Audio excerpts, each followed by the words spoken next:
All right, all right. Ladies and gentlemen, you had a salad. You've had a martini. You've had some cobbler. Ooh, did I say cobbler?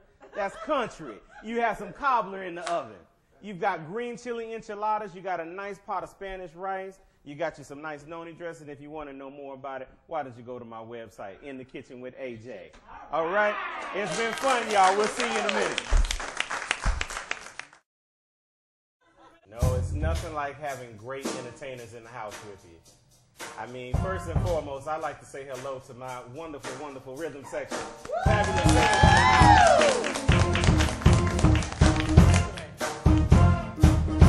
You know, that's Mr. Ralph Carrasco on guitar. That's Mr. Ricky Richardson on the keys.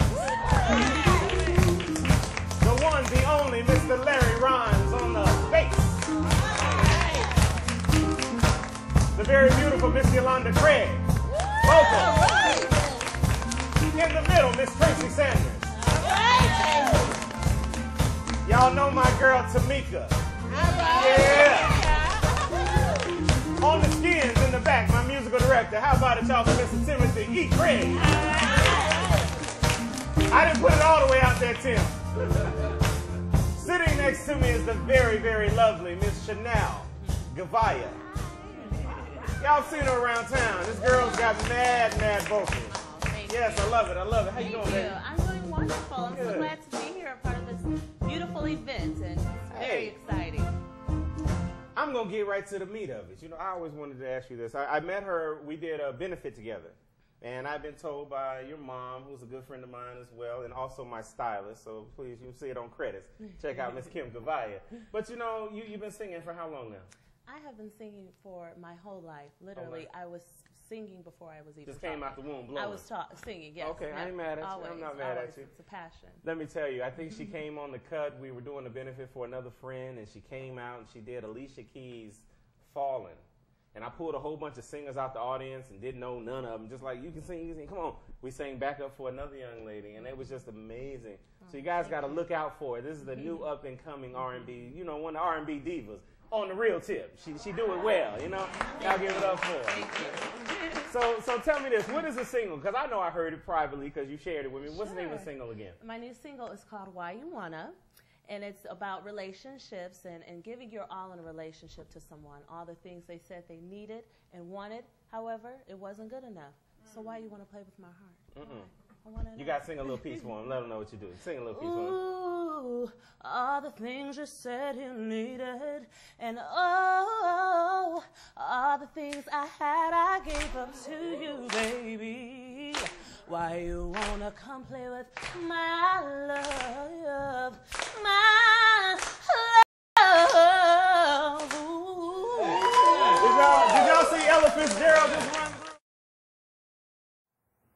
And you know, when we come back, we're going to be talking to the very lovely, the very beautiful singer, actress, producer extraordinaire, Miss Roz Ryan. Stay tuned, y'all.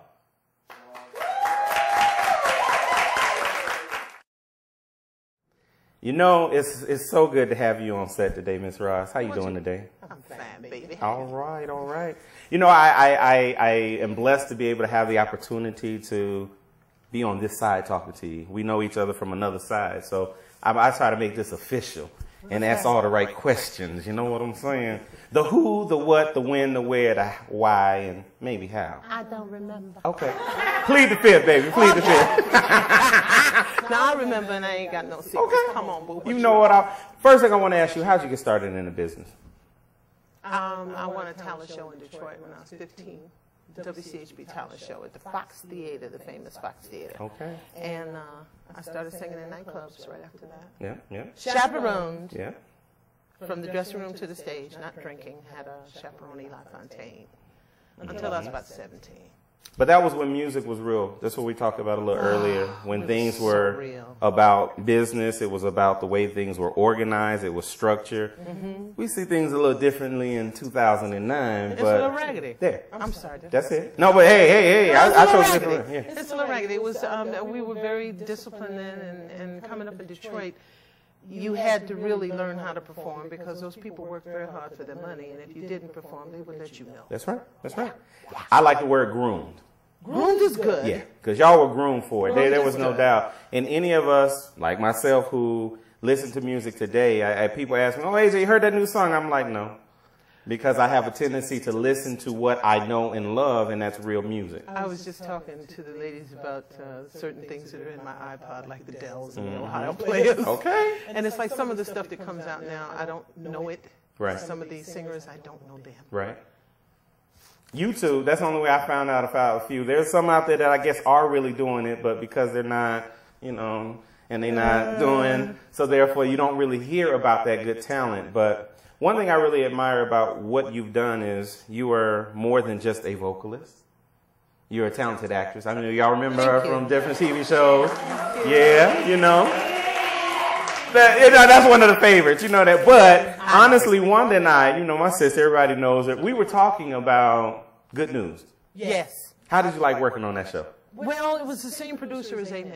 It was Ed Weinberger, and it was wonderful. As I was telling Wanda, I was the youngest on Amen. I was the oldest on Good News. Okay. So I pretty much ran that one. Okay. myself. And look, we could tell. I ran them children. Okay. No, but Ed Weinberger, who did Amen, even though we did 5 years, he wasn't finished. Yeah. And he had more statements to make. And Good News with David Ramsey and Guy Torrey, that was his opportunity to finish making the statement, but it only lasted a year. Right, right. Yeah. But we wanted to see more of that. That's what we're saying. On TV now, we see that all the good shows we lost. How many? They're gone. You know, and I'm gonna say it because I can. We lost Girlfriends. Yeah. The Game. Yeah. We lost Everybody Hates Chris. Half and Half. Yeah. And it seemed as though it was just there. Well, they were casualties of the writer's strike, and you know, in times of need, we're the first to go. Okay. Well, I tell you what, we're going to take a short pause for the calls. When we come back, I want to talk about some of the places you've been musically. Y'all stay tuned. We'll be right back. You know, so I was asking, like, where have you been musically? What is your greatest experience with all the places? And I know you have seen the world.